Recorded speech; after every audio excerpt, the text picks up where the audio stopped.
Huwag kayong matakot. At hindi ako kalaban.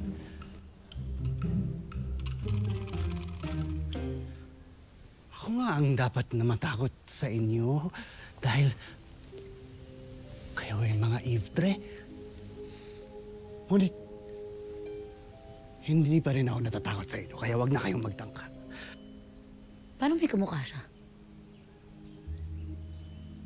Bakit patulis ang iyong tenga?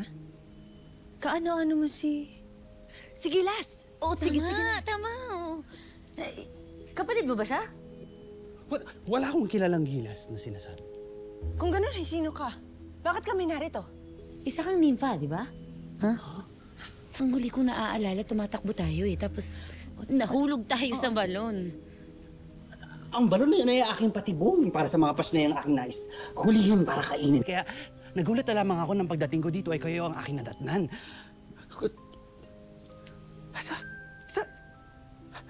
Bakit kayo nandito?